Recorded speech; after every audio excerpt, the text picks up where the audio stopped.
Hi, Raymond Hempstead here, Managing Director of Supavest. I'm sitting down with Anthony from Property Investment Store and SDA Management Australia, and we're going to be having a discussion about the intricacies of the NDIS and SDA system across Australia and debunk a whole lot of the myths that are around this process. All right, investing into your self-managed super fund, a big part of that is looking at high cash flow properties. NDIS stands alone in the ability to be able to generate high cash flows and long-term income for your self-managed super fund. But in saying that, one of the things I see a lot of people are out there promoting these huge incomes from SDA housing and NDIS housing. What's some of your thoughts about some of the numbers that are out in the market at the moment and how sustainable are they? Yeah, good question, and yes, it's a question we often get. Obviously, when you start talking about high income or strong income properties, the greed kicks in.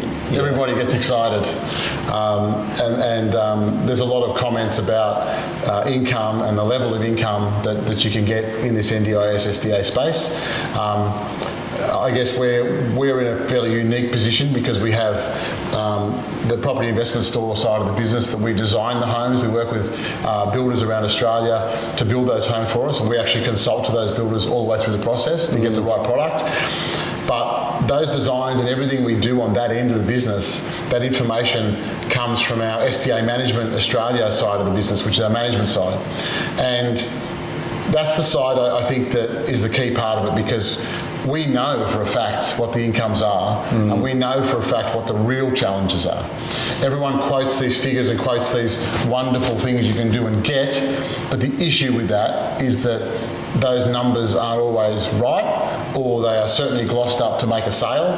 Because a lot of times people go onto the government website and go onto the calculator, put in the specs of the house, that comes up with this huge number. Look, you can do all that, but once again, as I like to say to people, communism works in theory, but when you roll it out in society, it's not such a good idea. Yes. Okay? So all these websites and all these things where you can find, but this map shows me in this area there's all these people with disabilities in this area, so it must be a good area to invest in.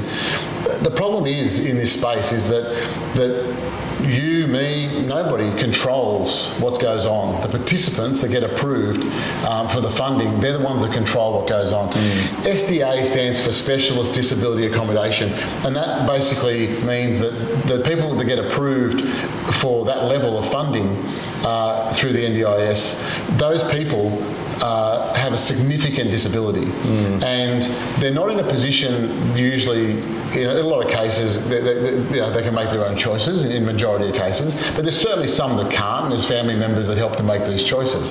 But the fact of the matter is they still get to make a choice, and they still have the final say. It doesn't matter how many people that are on the magic list that seems to exist. I want to know absolutely how many people in this area before I buy there. So would I. I'd love a Ferrari for Christmas too, but I put the big stocking out, but nothing came, right? So at the end of the day, we can only go off the facts, and the facts are that yes, there's some statistics and numbers in the background, but none of those things are things you can use as you would normally use in a regular property purchase situation. An NDIS SDA property purchase situation relies very much on a business like ours, which SDA Management Australia, we rely pretty much solely on our relationships with our care providers, and that's what gets us tenants. All right, so we've been here since the start. 2019 we started. We had no idea about what to do. We were scared to death, and we thought we're going to look like idiots because we know nothing about this space.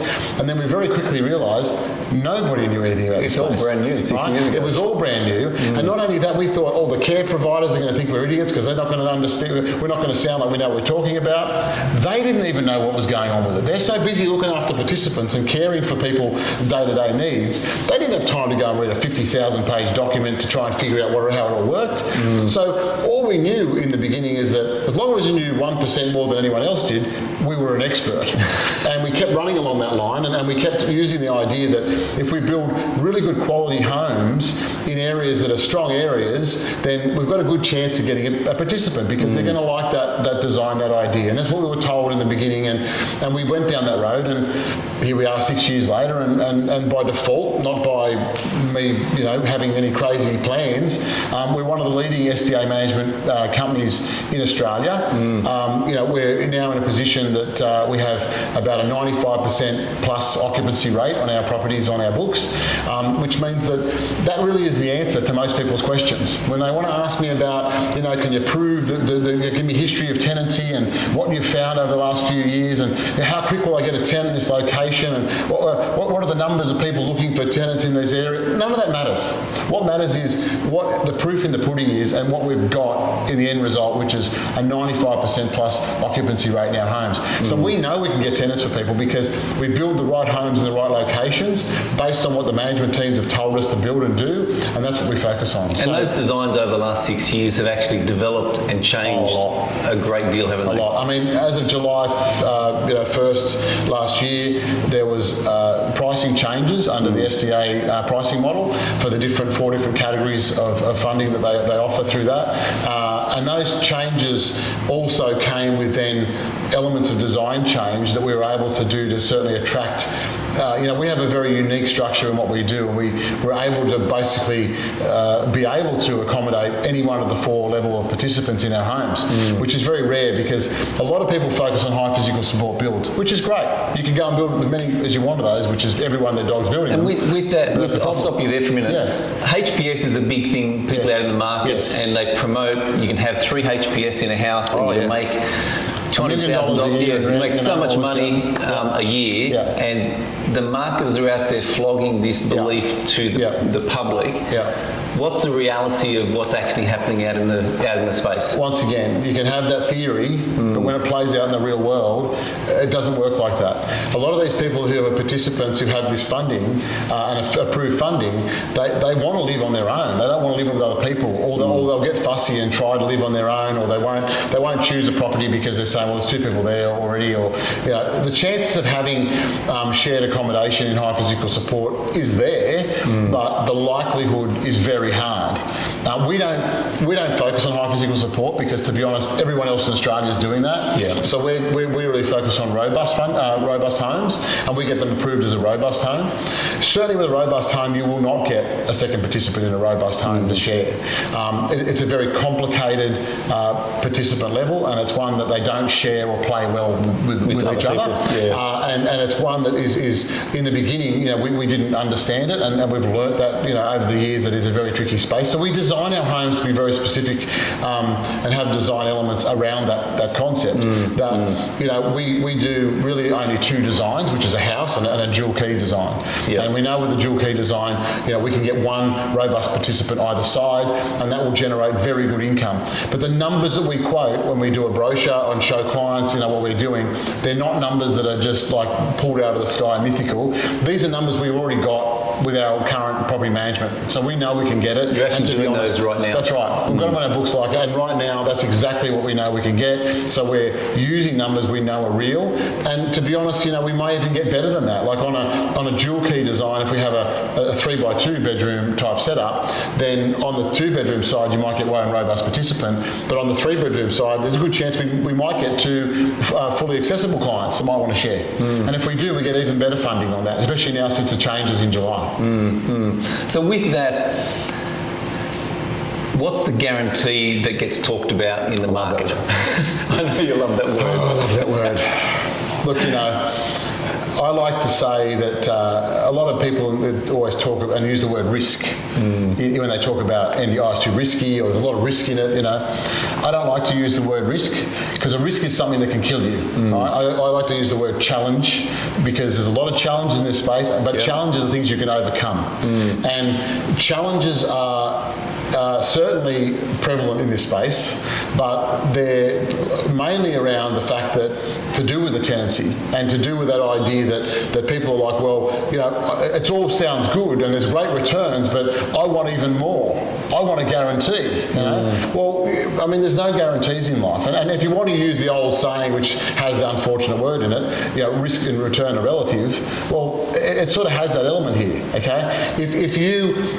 I understand there's a lot of horror stories in the space why people would be concerned and want some sort of guarantee. And to be honest, anyone that's offering a guarantee, I'd be very wary of their position, because you just can't guarantee tenants in this space. It is their choice where they want to live. So you can't force them to live there, and there's no magic list that you can run off to do that. So I'm just, you know, usually they're underwriting a guarantee, and they might guarantee a lower percentage rate, like an 8% return, when they're probably getting a 12% maybe if they get a tenant, and that's where they're keeping the difference, right? So there's certainly smoke and mirrors going on there. Whereas with us, we just tell it as it is. This is the tenant we believe in this area we can get at this level, right? And we will quote those levels, and they are real numbers.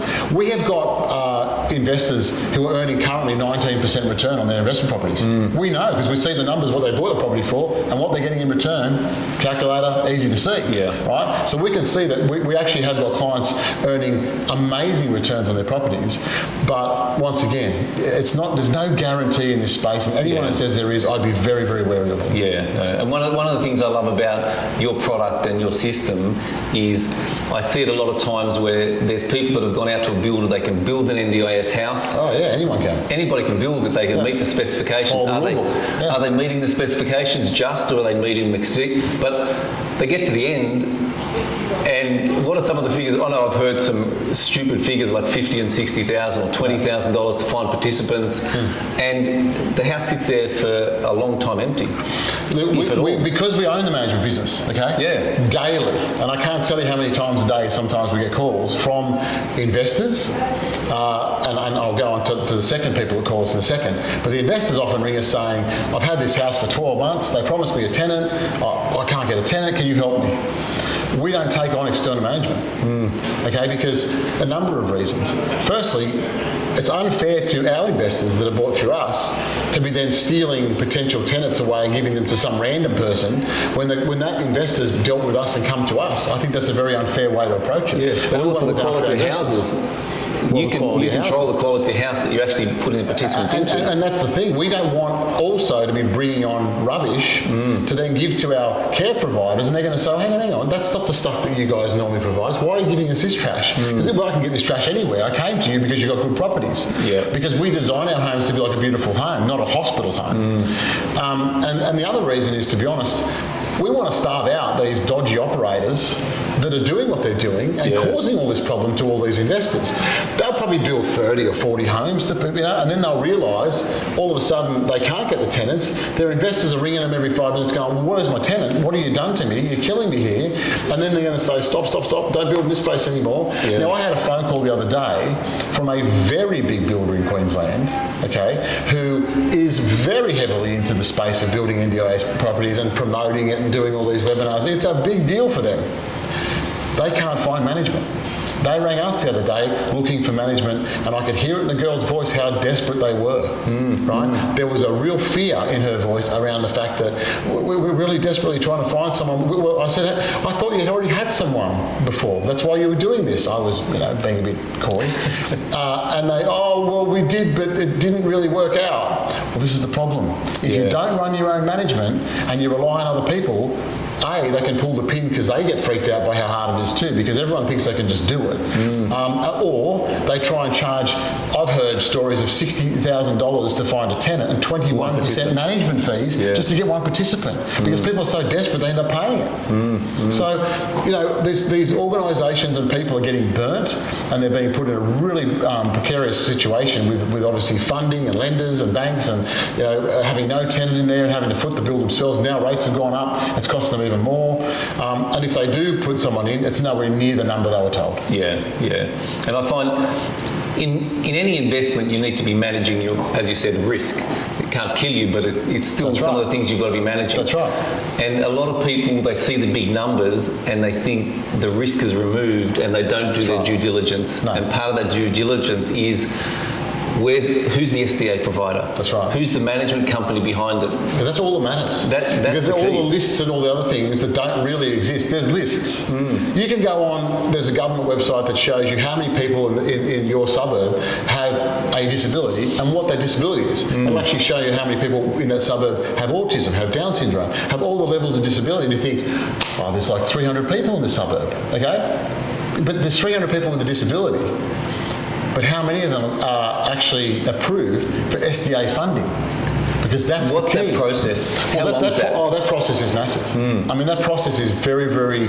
It's doctors and doctors and doctors. It's reports. It's all sorts of 6 stuff. and 12 months, isn't it? It can be. It depends on the complexity of the participant and then obviously their disability. But and then also it depends on the person at the NDIS, because I've heard some horror stories from the NDIS of people not actually understanding disability at all and making a real joke of it, to be honest, and making it very problematic. Like people with serious disabilities getting rejected because they just don't understand disability.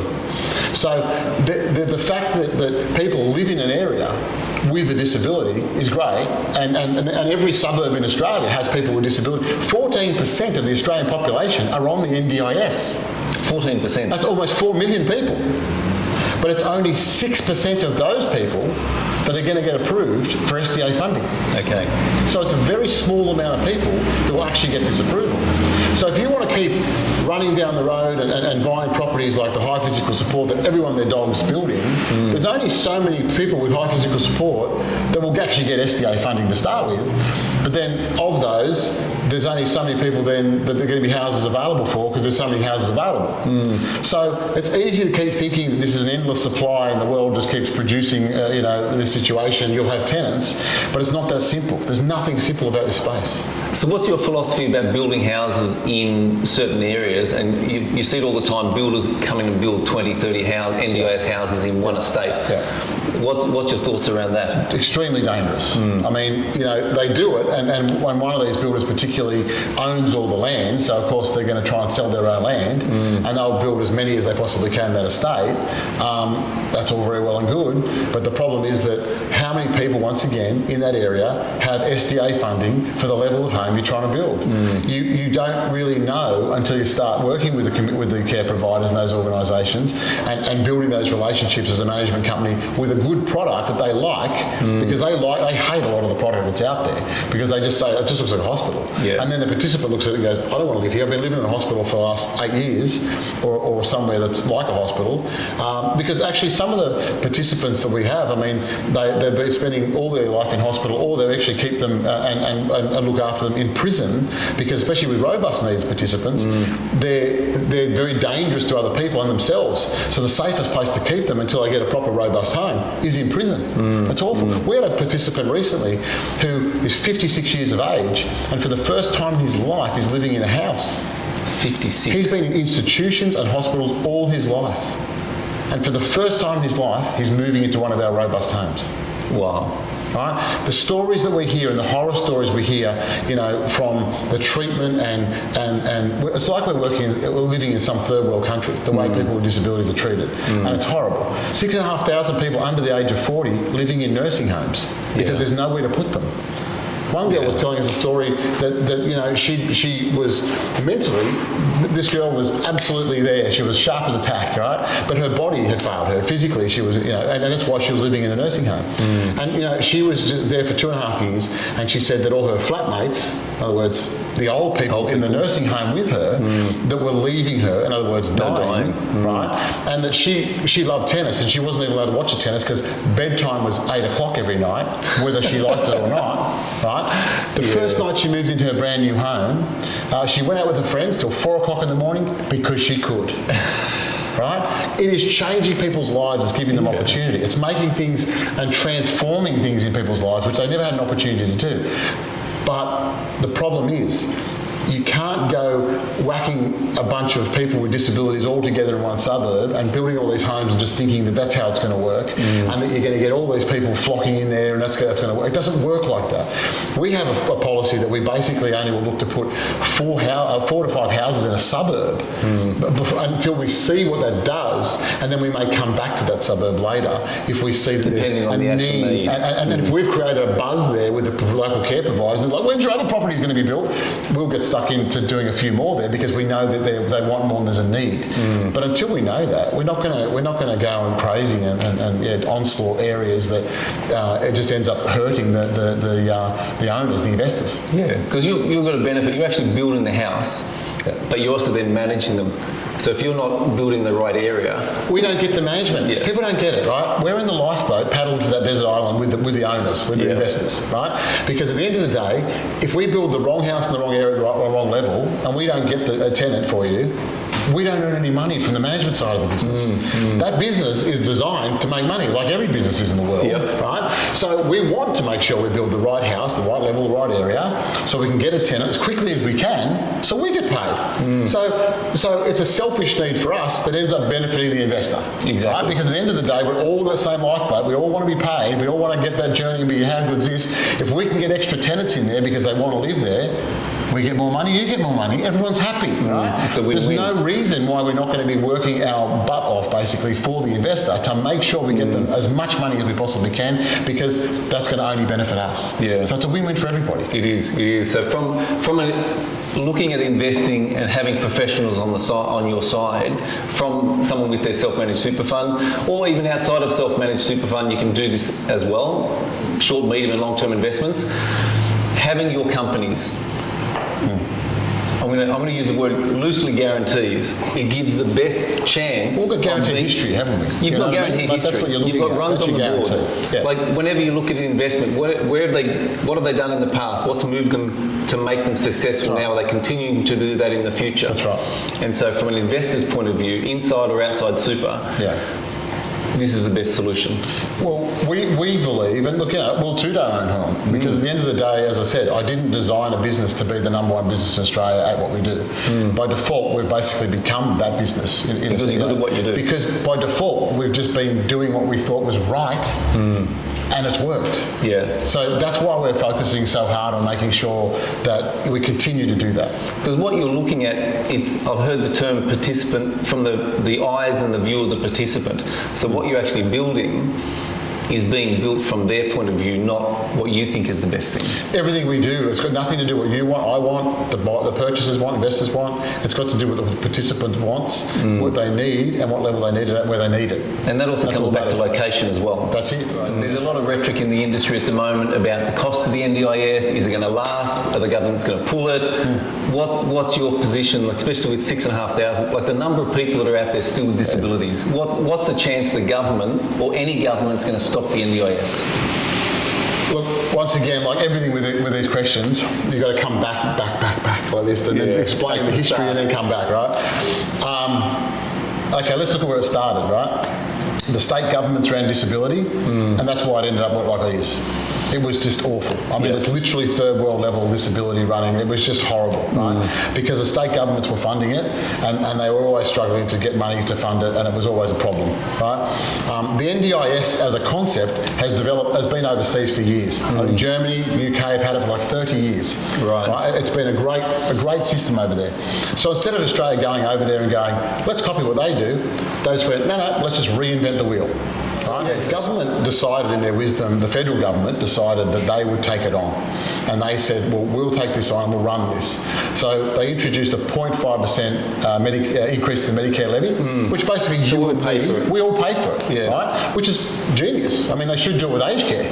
Same thing, right? But that's a whole other discussion. That's another discussion. But the 0.5% increase in the Medicare levy raises about $30 billion a year. So that is able to fund close to 4 million people. We'll highlight $30 billion that you and I and all the population are paying going into the government coffers right now. Extra.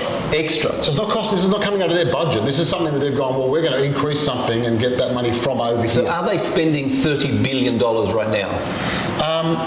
Well, I mean, I've heard... On NDIS. Well, let's just say I did hear recently that there's $3 to $6 billion at the moment being fleeced from the NDIS. They're not quite sure if it's 3 or 6. Okay? Okay, mismanagement off the scale, right? They need to get the sort their stuff out internally and figure out what they're doing. My belief is they need an NDIS police force to go around and figure out who's fleecing it. And mate, you're going to jail if you're trying. I mean, if you want to steal money from people with disabilities, you are seriously different. You're the bottom of the bottom. You are.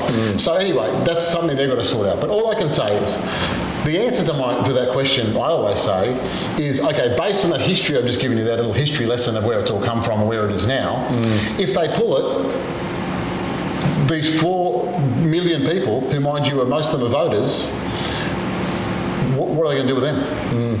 Do you reckon the state governments are going to want this back? Ever? In your life. Right? This is a federal government problem forevermore. Right? It's not a matter of, this, that and the other. It's a matter of, they've got to make this work. There's no other choice.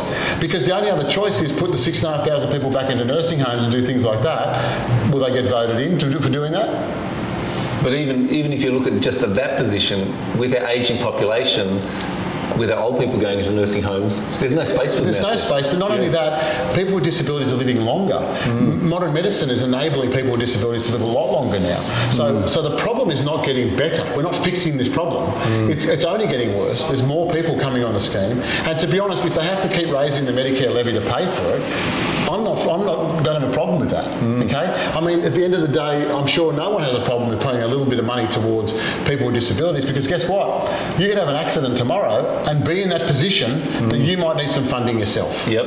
Okay? So we've got to look at it from a perspective of, it's all great to talk about all they're going to end it and the money's going to stop and all these things, but what's the alternative? Because it's easy to say if they're going to stop it, but what are they going to do to fix it? Because there's 4 million people with that problem, as I said, 14% of the Australian population. I mean, we're looking after a large sector here, and it can't just happen, overnight to end something that is basically, it's working, albeit slow and a little clunky. The 6 years that I've been in it now, I've seen good changes. There've been positive changes that have gone along, and they are figuring it out that they need to support. The most recent change with the pricing increases overall was a smart move. They realised that the build costs have gone up. They realised that the only way to make this work from the SDA point of side of view, with investors investing in this sector, was to keep the numbers strong, right? But then the problem is the abuse happens by the builders, and everyone wants to jump on the bandwagon and make it work again, and make some money and buy the desert islands and retire. Yeah. But once again, it's a government problem that they're going to have to solve if they were to stop this. Yeah. And I don't think that'll ever happen. It has to. Similar to like taking away Medicare. If you did that, I mean, Australia would be like a third world country. I mean, one of the things that sets us apart versus all the other countries around the world is we have a wonderful medical system that actually helps support us. And you go even in America and places like that, it's horrible over there for their medical system. You got to get it with your job and be on the system. If you're not, it's horrible. It's a terrible position to be in. It's a third world system. So, I think that the question to answer that back is to everybody, what's the alternative? And there just is none. Yeah. And I see with the investment, and there are a lot of people across Australia, even if they're tight in investing. Now, this is a bit of a plug for Supavest. Yeah, cool. You can actually use your superannuation to build these sort of properties. And so, without necessarily affecting your lifestyle that you're living day to day and the bills and the pressures that are on that, you've got access to be able to set up a self-managed super fund and build these high cash flow properties. And build your generational wealth in that. Oh, massively. I mean, I look at this, and the biggest problem we have when we speak to investors is how we're going to minimise the tax implications on the income they're getting. A dual key property that we've got on the, currently on the books, for example, might bring in $150,000 in rent. Chunk of money. It's a big chunk of money. Now, you can't really own that in your own, own the property in your own name then, because if you're earning $150,000 a year already in your income and you get $150,000 in rent, you're in big trouble. There goes half of it. There goes half of it. So you really need to consider the idea of things like trusts and different ownership vehicles like that are going to minimise it and bring it down to maybe a 30 cents of the dollar tax rate. But that's the best you can do. I mean, there's really nothing else you can do on the outside of super fund option. But the reason I like working with you guys, obviously with the product you've got, is that it enables our clients to say, well, if I was in a position addition to be able to buy up my super fund, I'd only be paying 15 cents on the dollar tax, which is just incredible. And keep all that extra money And keep all that extra money for your retirement later. And it gives people an option that, is just way above what we can ever offer them on the outside of a super fund. But it also then gives people the option to be able to buy two at once. Where if they've got the capability of building it outside of super, because that income now can be used for your own lifestyle. That's right. And supporting you if you want to work less. One of you want to stop working, pay school fees. You've got a lot of choices. You mentioned the other day, we were just discussing about super funds and the amount of money they've been spending of super fund, people's money that they've been spending on their behalf, and the idea that, well, you're letting them do this. Why are you letting them do this when you could be setting up your own self-managed super fund doing it yourself? So what were some of those numbers? Because they were just horrific. Yeah, they're huge. Like APRA did an investigation of 12 of the leading industry super funds, and they found that they spent over $80 million in advertising with no discernible benefit back to the members. Now that's over $80 million of if it's your super fund, it's your money. Yeah, I mean, that's the money could have been invested in making me more money. Exactly. And then there was another report just in the last couple of weeks through the Sun Herald where there was nearly $40 million of industry super fund money that were paid across to the unions. So between the two of those, there's in excess of $120 million that have been paid from industry super funds to third parties that had no benefit back to the members. Now, if you have got your money in there, I'm sorry. But you've got a choice. You can now take that money out of the industry super funds, set up your own self-managed super fund and control your money. Like, it's your money. Who better to actually manage your money than yourself? That's right. And I always say this to people when I say, where's your super, what's your super fund money doing? And they go, oh, well, it's in such and such, whatever the fund they're in. I go, no, that's not the question I asked. What's it doing? Oh, well, it's they invest it and stuff. And where is it? Where is it? Like, where's your money? This is your money you're going to be retiring on. You don't even know where it is. Self-managed super fund, we know where every dollar is. It's under your control, under your management.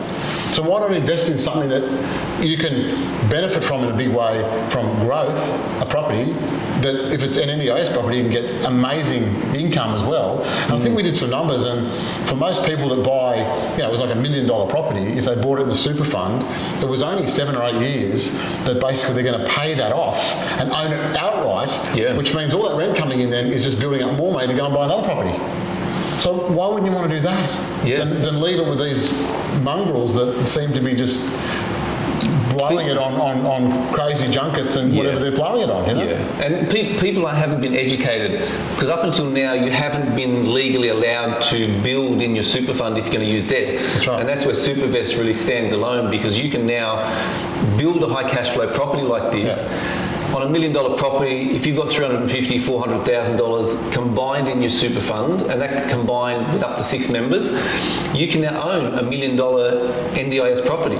And if that's the only one that you do, and in 6 years that gets paid off because of the renter return, you've now guaranteed your income for retirement. That's right. If that's the only thing that you do. That's right. You can just reinvest that income coming back in and just keep buying. And just keep buying. Yeah.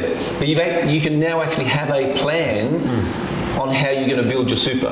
Not a hope that the industry super funds are going to grow, or hope the share market's going to grow, or hope that they're going to pay your dividends at the end of the year, and hope the directors of managing those companies are doing the right.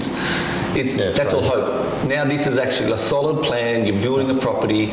You're literally changing the lives of disabled participants. That's right. Giving them quality homes. And also changing your life, because you're now generating that income, that long-term income. So it's very astounding what gets spent. One of the comments people might say to me, it costs money to set up a self-managed super fund. Yeah, it's a once-off fee. And you might spend, $2,500 to $3,500 a year in accountancy fees for all the legal side of what you do in lodging back to the ATO. But have you actually looked at how much fees and how many fees you're actually paying against your money right now? That's right. And most people don't, because it's all smoke and mirrors and it's hidden. That's right. So And I've been doing this a long time. 28 years I've been doing property and finance, and I've been sitting with a lot of clients over the years, thousands of clients. And a sad statistic that I see is most 55-year-olds still owe around about a third of the value of their home, no matter where they live. So the issue with that is that they might have a $3 million house, they owe $1 million, or a $900,000 house, they owe $300,000. It's all relative. But the problem with that is they've only got 10 years to retirement. The problem is they're looking at saying, well, I've got 10 years to retirement, I can focus on that, or I've got a $300,000 or $1 million home loan, whatever it is. Which one do I focus on? What have I got to fix before I retire? Either way, if they keep trying the way they're doing it, they're never going to fix the problem. No. They're going to be in a world of pain when they retire because they're not going to have enough in super, or they're going to have more in super but still have a mortgage and they're going to have to pay it anyway. Yep. So using the super fund to do this sort of stuff is just so powerful on the super fund side.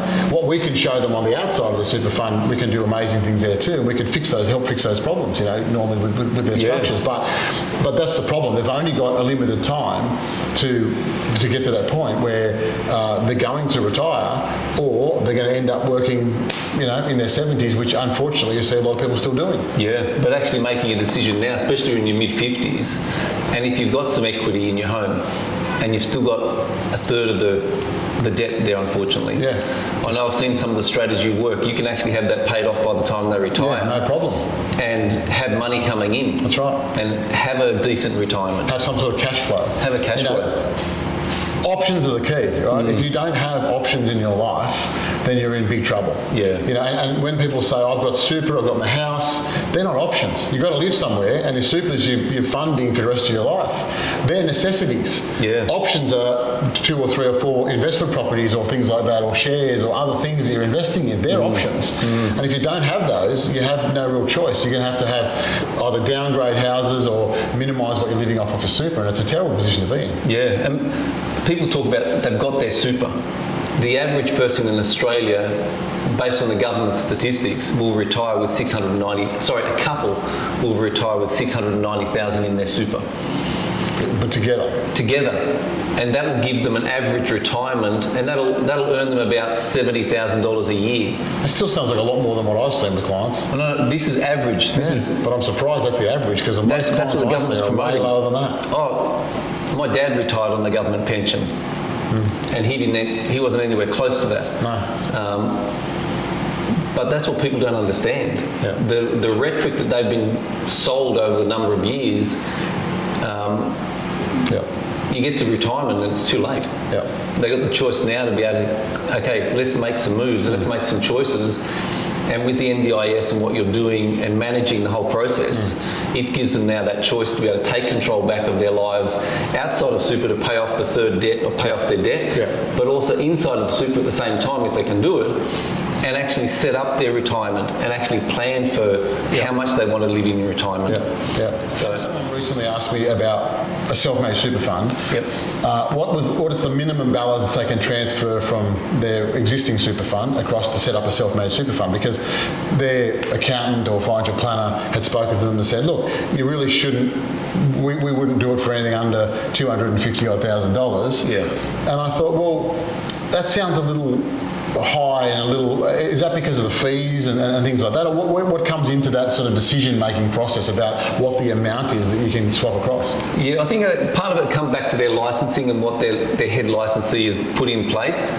But that also then comes back to what can they invest that money into, because there are fees. You're going to be spending $2,500 to $3,500 a year in managing your self-managed super fund through an accountant, lodging your asset reports and doing your audit. So there are those fees. Then you look at, okay, how much I'm going to make and pay those, what's left over. So I suppose what ASIC look at that in a sense if they were audited and say, well, hang on, you've just done it to get the fee and you haven't really given them a good enough return. Yeah, exactly. There's not a return. Is that the best that they can use for that money? And there's a whole rhetoric about some of the financial planners. Let's be honest, most financial planners, over 80% of them can't talk about property anyway. No, that's right. All right, because they get paid as a percentage of fees under management. That's right. So it's a bit of a products and all that sort of stuff. securitized products. So if you've got $200,000 in the share market, they get every year they get their money. Yep. They've got 500, same thing. If you lose money, they don't care. They still get their money. But then when it puts into property, and I'm taking this up to 3 years ago before Supavest came around, you couldn't actually leverage that money and build a high cash flow property. Yes, so you'd actually have to buy a property, and what you're buying is going to return you 2, 3, maybe 4%. Yeah, so in the whole negative geared mentality. Yeah, that sort of exactly. Yeah. So that then, they're right. By the time you pay your fees, you're actually losing money. You're not making money. But now you've got a position where you've got positive cash flow properties. Exactly. And especially with NDIS structures and things like that, which we can bring in, all of a sudden, these numbers are huge. That's the opportunity is huge. So what you're saying is that you could look at someone that has less money now because you can justify easily in a sense that what you're looking at to invest them in is something that's going to get them a higher return. Exactly, and it comes back to their investment strategy. How are they going to build their wealth in their superannuation fund to support them in retirement? Yes. And now you've got products like Safe Property, where you can get up to an 11% return on a $65,000 or $60,000 investment. Yep. And so someone with a lower balance can now invest that money, That's right. get up to an 11% return, and also capital growth against the property. Yeah. Now, from an investment side, an investment strategy side, where can they get better than that? That's right. Out in the share market. That's right. Very hard. And so when you're now talking to your financial advisors and they can play in the property space and they now know about these products, it will change the levels that people are setting up their super funds for, because now they can actually make more money on lower balances than what they can out of the industry super funds. Makes sense. Yeah. So it'll change the way, if you're talking to your accountant, if you're talking to your financial advisor and they said, oh, you need 200,000 or 250,000, they more than likely don't know what we're talking about here today. No. They don't know that you can build high cash flow properties, you can get into a safe property under tenants in common where you can make an 11% return, plus the capital growth on the property. And so as an investment strategy, that will change their mind, because once they see the numbers talk. So yeah. Stop for a sec. We'll keep talking, but I want to start on the safe property stuff. Oh, she's been holding Well held. It's fine. We'll keep it going. Whenever you guys are ready. So I've been in this industry a long time, 28 years. I know I don't look it. I know, you look young. I do, yeah. It's aged me, they believe me, internally. In the time I've been in this industry, I've seen a lot of things, good and bad. And as I always say, I've always learnt my best lessons from all the bad things I've seen, because you just think, well, that's what not to do. Yeah. But I must say that, when we've been chatting about the new product that Supavest has sort of now brought out, in a sense, a new product, Safe Property. When we started chatting about that and going through that, and the more that we've done that now, it's pretty much blown my mind. I just think in the last 28 years of me being in this industry, there's never been a product. When I speak to people and they say, what do you do? I say, oh, I'm involved in showing people how to invest in property. I always, from 80% of people, I get that, They can't do it. because they know they're not really in a position, right? And we're really only dealing with the tip of the iceberg people, the people that are poking out of the top of the water, and they're that sort of 15, 20% of the population that can afford to buy an investment property, okay? And, I love making people be able to make money and be better off in life. That's a great thing. Yeah. But certainly the idea that 80% of the market are that iceberg under the water, they can't do anything, or so they think. And the idea of safe property is now an option and an opportunity for them to do something that I've never seen be able to do in this industry the whole time I've been doing it. So can you give us, in a nutshell, version of safe property and what it is and why you brought it into the market and why we both believe it's a great product? Yeah. All right. Originally, where it came from is we were selling land and house packages under a single part contract in Supavest to investors in their self-managed super fund, and they were ending up with $80,000, $120,000 cash left over, and it wasn't enough to get into the next property, and so they're putting it back into their bank accounts and getting paid. Sitting on it. They're sitting on it. Yeah. And when I looked at it, it's like, okay, there's got to be a better way. So then I started, you're looking at shares, share market. My bias, by the way, I've got a bias against shares, I've got a bias in new properties. Just put that out there. Full disclosure. Full disclosure. And you should get that from anybody you get advice from as well. Yes. What are their biases? Yeah. You can live in a property, but you can't live in a share. That's my belief. That's it. I like that. Then I looked at it and said, okay, these high cash flow properties, they are amazing properties, but you need a good chunk of money to get into that's them. the NDIS STA properties that we've discussed. It. I mean, That's obviously great returns, obviously challenges there, which we can go into that later, but the idea is that there are opportunities now with properties that get really good incomes, and once again, if you buy them in good areas, can get really good growth. That's it, but they're limited to that 15-20% of well, people. probably just limited to the top ones, probably the 2 or 3%, because really we're talking now that sort of property that's going to get maybe a potentially 13-14% return, say, is going to be over $1 million. It's going to be in a really good area. The way banks work with that NDIS STA product as well, they're not very friendly with it. It's a painful product for everyone, in the journey to usually get into. But as I said, it's that really top echelon of people that can get in. So I recognise that, and I wanted to open that market up to the people that would sold properties to, so they could buy a part of it. Yeah. And so we set up a little bit of a good property. A little bit of a good property. So that's where it came from. So we're under a tenants in common. Now, tenants in common is basically you own a 5% or 10%, or you own a percentage of the share and have the same rights as if you own the whole property. Right, but you control that small amount. And so I came up with that idea, and we started providing that product to people in self-managed super funds. Then I stepped back and looked at it and thinking, hang on, now this opens up the entire market to the average mum and dad that have got $60,000, $70,000 sitting in their bank account. They're trying to save. Massively. Now they can actually own a 5% share of a high cash flow property like an NDIS property, and take part as if they're a high level investor. Right, so top shelf and bottom shelf prices basically. 100%. And so now opening up the entire market to everybody, even if they've got only a small balance, and they can now build over a period of time where some people that we're talking to have never owned a property. I know. Never. I mean, look, I've seen over the years, the reason why I'm excited about the product is because of what you just said. There's so many people that are in the position where, I mean, I'll see young guys, they've worked their backsides off as an apprentice or something, and they've got up 4 o'clock every morning, and they've not gone out every weekend with their mates to save up 80 grand. And then they're coming to me going, I've saved 80 grand, what can we do? And I go, Nothing. Mate, 80 grand these days just doesn't buy enough. It doesn't, and if we do, it's going to be some horrible dog box somewhere that I'm just putting them in to make a commission, and I'm not going to do that, right? I would say to them, listen, you need more money to get into something that's going to be worthwhile, that's going to get you some growth and going to get you on the journey. So often we get sort of hamstrung with those people, and there's nothing I can do with them. Mum and dads who want to invest for their kids, I think always, we're doing this for the kids. Well, I always say to them, well, you're not. You're doing it for yourself. Like the oxygen mask in the aeroplane, I mean, when they fall down, they put it on first and put it on the kids later, right? Same with property investing when you've got kids. But this is an opportunity where they can do both. They can go and buy an investment property. Often we'll see clients, as you said, with a little bit of leftover money.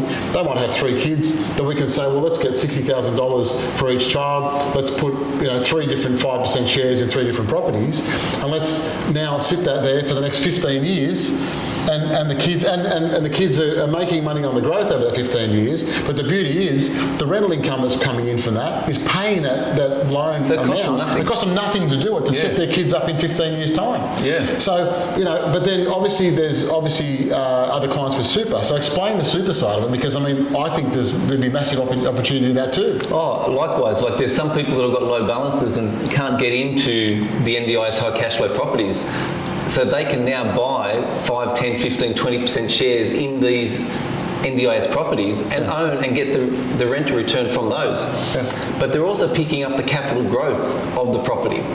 So whether it's inside or outside super, like if you're saving money hoping to get into the market and it takes you 5 years, The property market's gone up. Oh, you're never in going to 5 save years. as fast as the market. You can't save as fast. It's just the capitalisation, That's it. of the property. You can't. So once you get your first $60,000 and you buy into the market, now you're on the train. You're on the train. That's it. You're on the journey. You might only be that much in the train, but you're on there. The foot's in the door. Both feet are on the floor. That's it. You're moving. That's it. And so as you're saving, your appreciation on the property is going up. Your rental income's coming in, and we talk about up to 11%. Yep. That's an amazing return. It is. And it gets paid back to you monthly. That's right. So if it's in your super fund, it's building your super fund every month. If it's in your personal name, it's building your bank account every month. Now there's taxing implications, you've got to look at those. Yeah, but super funds are awesome because, 15%. If you've paid cash for that out of your super fund and that money's coming back in, that cash is just building up and up and up. You can just go and buy another share again in a couple of years, couldn't you? Yeah, and just keep doing it. There's no reason you couldn't keep doing it if you wanted to. And we've got some clients now with their financial advisors, and that's their strategy.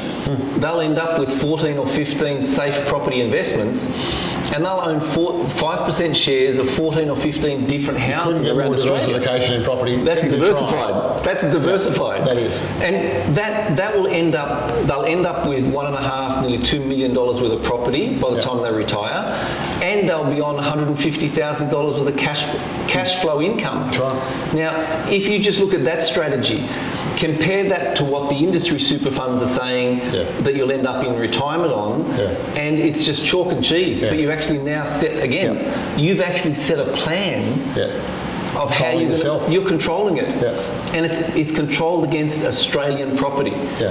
So, and you own, because you own tenants in common, you own the share, you're on title, own it. You're part of it. So let's say, and I know the answer, but for the people at home, let's say I've got a property share in one of these properties, my 5%, 10 years time or 5 years time, whatever it might be. I've just said, rightio, I've made enough money that I want to pull that money out, because I can't borrow back against it. It's only cash sitting there that I've put in. I can't get a loan against it under the rules. So that's okay. I want to now sell my share. What do I do? We've got first right of refusal because Safe Property owns the 65% of the share, so we only ever release 35% to the market. So we'll have first right of refusal. We'll get two independent valuers, they'll value it, and we'll take the average of the two, and that'll be the purchase price. But now what you've got an asset that's gone up in value, that's got a track record of monthly income coming in every month. That's right. And you can show the next investor coming in, that's right, this is what it's earning me. Here's the rental statements. That's it. And if Safe Property doesn't take it up, that's where Property Investment Store, we'll actually say, right, you've got first right, you've said no, for whatever reason you've said no. If you do, the likelihood you're probably going to say yes is probably pretty strong most times.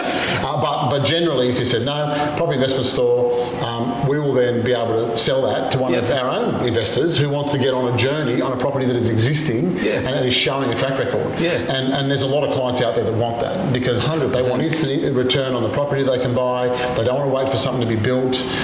There's a lot of advantages in that. So that's the key part about that. So it's effectively a liquidable asset because people get semi-liquid. Compared to obviously shares are way easier to liquidate, but regular property in a lot of ways would be, I think, harder because you've got dealing with a larger number. With a lot more investment from someone to purchase in. Whereas a 5% share, even if it's all relative, it's going to have gone up, but someone buying at that point, it's still cheap to them at that point in time. It is. And one of the other questions I get is, what happens if the other shareholders don't want me to sell? No, it's got nothing to do with them. Under tenants in common, you control your 5% share or 10% share. Yeah. You can do whatever you like. That's right. And if you decide to sell your 65% share, anyone can decide to buy that as well. We can sell it the same way. Someone can say, well, I'm going to buy the 65% share. Yeah, exactly. So it's your money, it's your share. You're actually, if you do a search on the property, your name is on the Land Titles Office.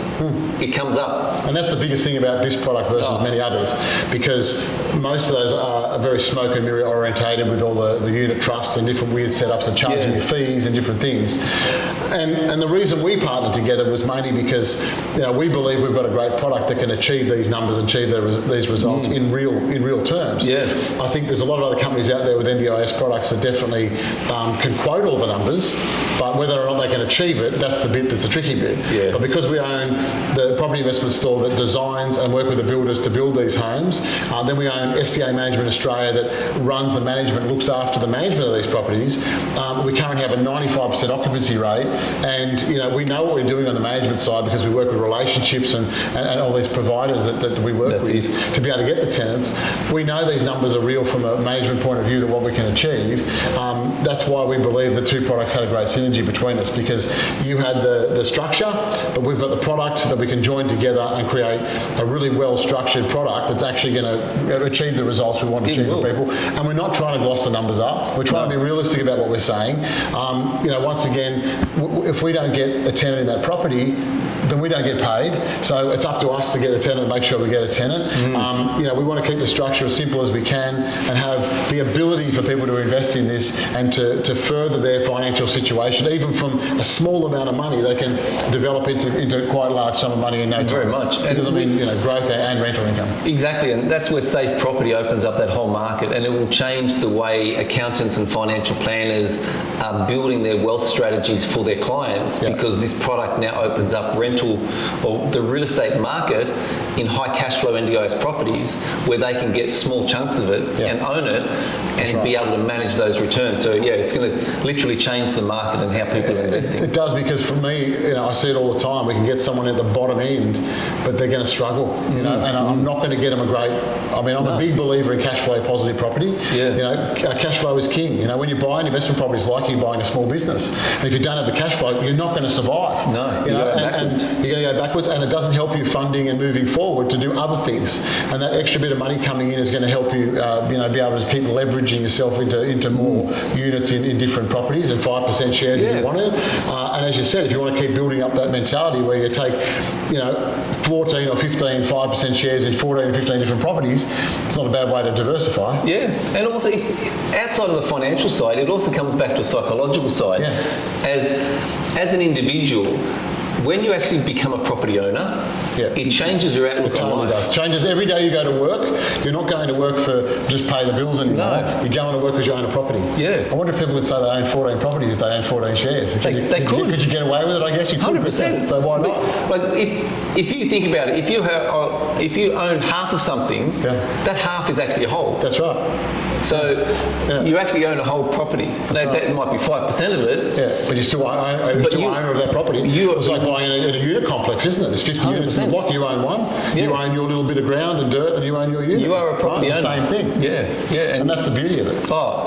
Just psychologically, outside of financially it's fantastic, but psychologically, it's huge. Like in talking to some of the people over the last couple of months that have never owned a property.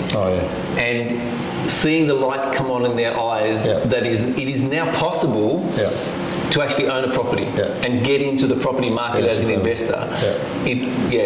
Where this is going to go and how we're going to be changing people's lives over the next number of years is amazing. Now, look, I'm excited about it, and I think that being able to partner with you on this project is great. And what we're able to bring together is our two sort of businesses and our I suppose our ethics and approach to this, which is that we both want to see people empowered and people kicking goals in this sector. So I'm very excited. No, me too.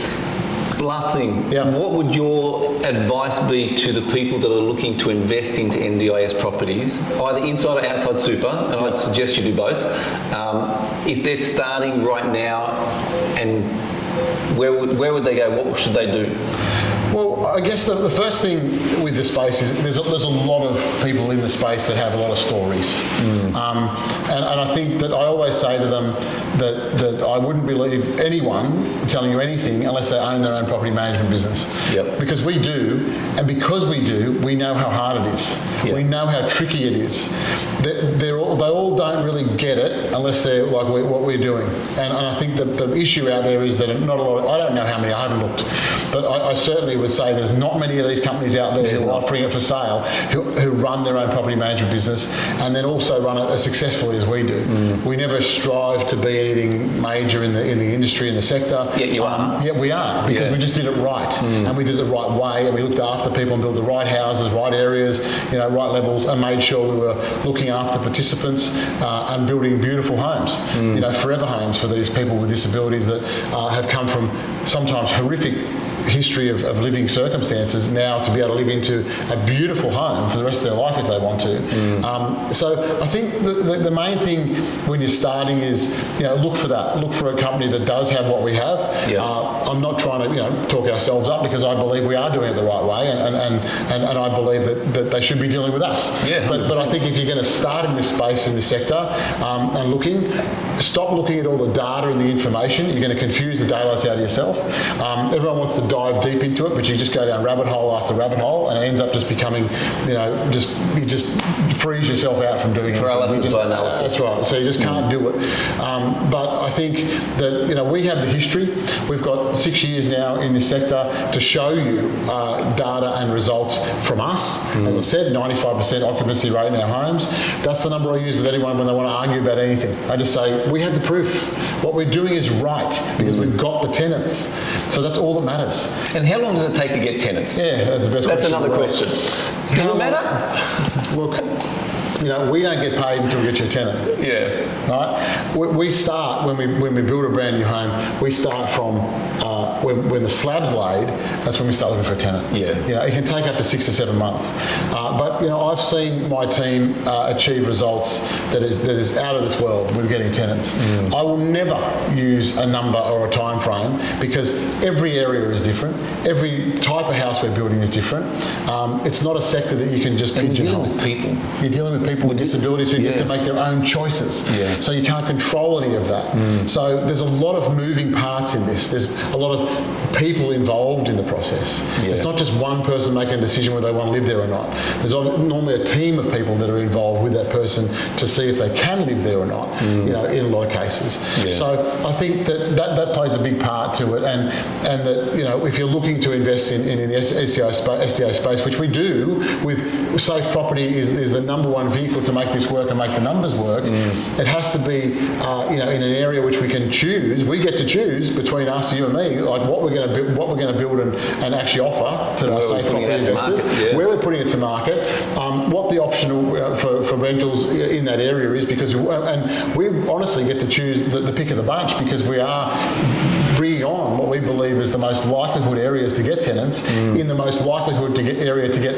incredible growth in these areas too. So we're trying to bring on this in the Safe Property realm as being the best option we can. So that's a big plus for anyone buying a 5%. They're getting the absolute bee's knees that we can find at any one time in Australia. The world's our oyster in Australia. We've got properties in Western Australia, New South Wales, Queensland. We've got properties all over the place that we can offer this.